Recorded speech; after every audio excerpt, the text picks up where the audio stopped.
Alors j'ai commencé le volleyball à Rieux-la-Pape, dans la banlieue de Lyon. J'ai commencé à l'âge de 14 ans. Au bout de 2 ans, j'ai été recruté pour descendre sur le club professionnel de la SUL. Et 2 ans après, j'étais recruté par la SCAN, où j'ai joué pendant 6 ans. J'ai eu 4 titres de champion de France, 3 coupes de France.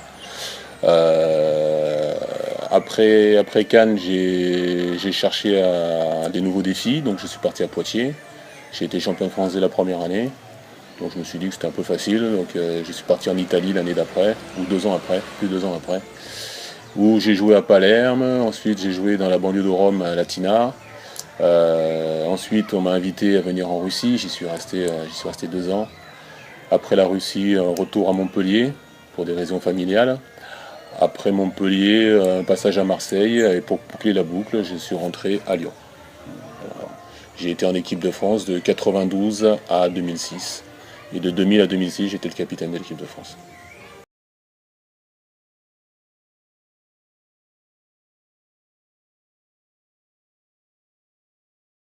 J'ai eu la chance dans ma ville d'avoir un collège avec une section sportive où les professeurs d'éducation physique étaient très portés sous le volet. Donc ils recrutaient quasi tous les élèves du collège et bah, je suis tombé là-dedans comme ça par hasard. Parce que je faisais du bicross, du skate, tous les sports un peu fun. Et bah, je suis tombé amoureux du sport, amoureux des pratiquants, parce que bah, la solidarité du volley, la convivialité, c'était exactement ce dont j'avais besoin. Donc voilà, c'est pour ça que je suis fini au volleyball.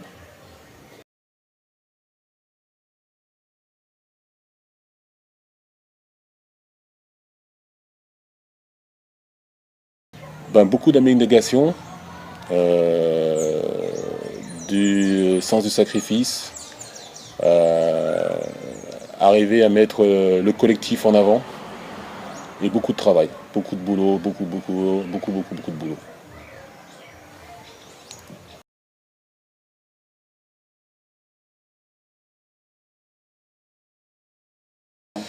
Juste le talent, non. Juste le talent, non, parce qu'il y a beaucoup de gens talentueux, mais ceux qui arrivent au niveau professionnel, c'est ceux qui travaillent le plus.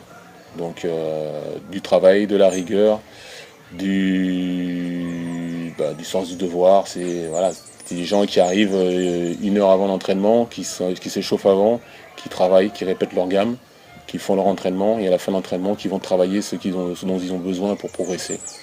Donc le talent c'est bien, mais le travail ça paye plus.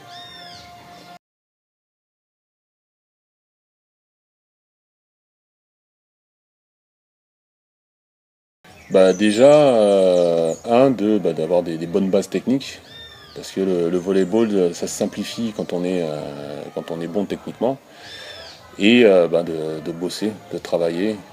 C'est compliqué, c'est vrai qu'aux Antilles, on a une réputation de gens qui aiment pas trop de bosser, et malheureusement au volley ou n'importe quel autre sport professionnel, ceux qui arrivent, ce sont les bosseurs. Donc il faut se dire que si on veut devenir un très bon joueur, il faut faire énormément de sacrifices.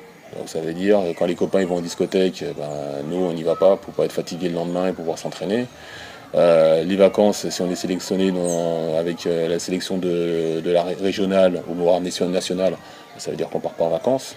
Donc il faut accepter et se mettre en tête qu'il va y avoir beaucoup de sacrifices à faire et que la vie d'un sportif de haut niveau, c'est pas toujours tout rose.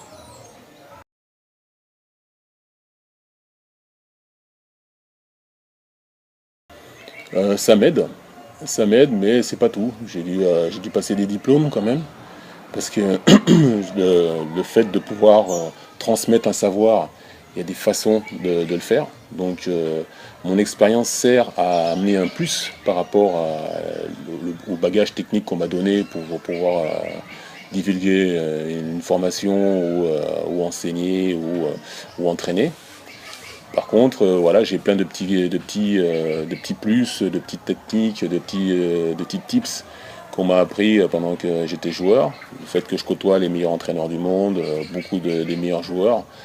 Donc ça me fait quand même un certain bagage, je veux dire, un bagage professionnel qui me permet d'avoir un peu plus que la moyenne, quoi.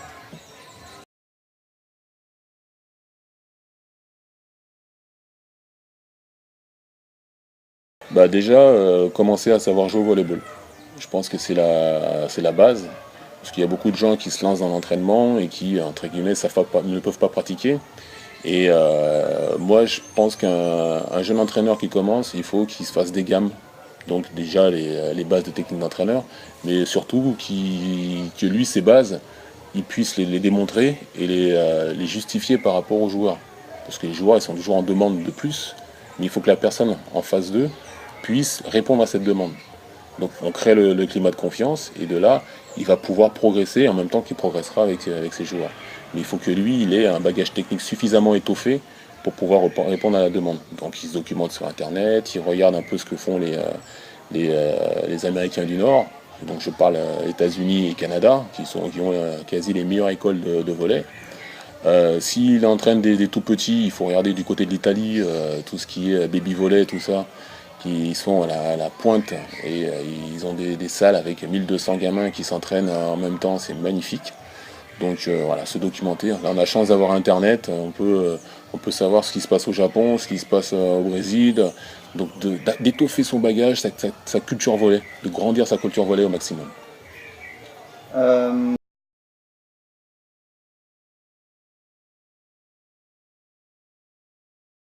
Le souci des diplômes, c'est qu'à chaque niveau mérite son diplôme. Donc si on entraîne de la régionale, un diplôme régional, ça suffit pour... Mais si on a la prétention de devenir un entraîneur professionnel, il faut avoir des diplômes d'entraîneur professionnel. Et entraîner une équipe de Régional 1 avec des diplômes d'entraîneur professionnel, c'est, je dirais, mettre Schumacher dans une 2 chevaux.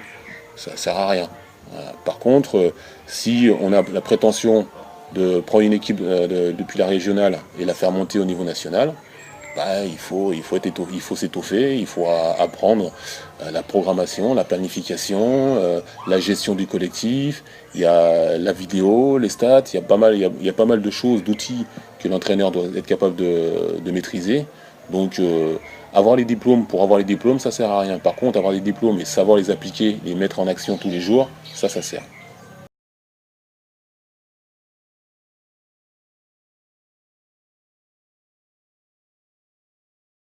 Les erreurs, moi je pense que la plus grosse erreur, c'est de se recroqueviller sur soi-même, de ne pas écouter les conseils des anciens, de ne pas s'imprégner de la culture ne serait-ce que locale, parce que chaque région a sa façon de vivre le sport, et de rester dans son coin et de penser qu'on a la science infuse. Bien sûr, parce que déjà, pour jouer au volley en s'amusant, il faut que la personne à côté de soi soit capable de relever un ballon, qu'ensuite le passeur soit capable de faire une belle balle, et que toi, en tant qu'individu, tu sois capable de pouvoir attaquer le ballon. Donc si le premier bonhomme il n'y arrive pas, le deuxième il n'y arrive pas et toi on n'est pas capable, on va pas s'amuser. On va juste se regarder et commencer à se pourrir. Donc même dans le loisir, il faut quand même garder une certaine rigueur à l'entraînement, une certaine rigueur au niveau de la technicité du sport, parce que bien sûr on peut faire n'importe quoi, mais ça sera pas beau. Le volley, ça reste beau tant qu'on reste dans la technique. Donc on peut faire je dirais, du loisir, pas de compétition, mais on a le droit de bien s'entraîner et de faire des belles choses. Plus on pratique correctement le sport, plus c'est beau et plus c'est facile à jouer. Bah, la différence est simple, hein. Les hommes viennent de Mars, les femmes viennent de Vénus. Les garçons acceptent très facilement les ordres, et les filles, il faut justifier la raison pour laquelle on fait faire un exercice. Donc c'est sûr que les mises en place sont un peu plus longues, mais une fois qu'on a montré que ce qu'on fait a du sens et pourquoi on le fait, il n'y a pas de différence. Mais c'est juste de la façon d'aborder le sujet qui est pas pareil.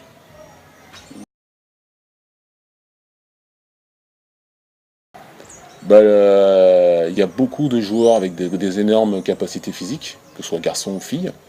Par contre, au niveau des gestes de base, ils sont vraiment en retard par rapport à une personne je dirais, du même âge qui aurait évolué en métropole.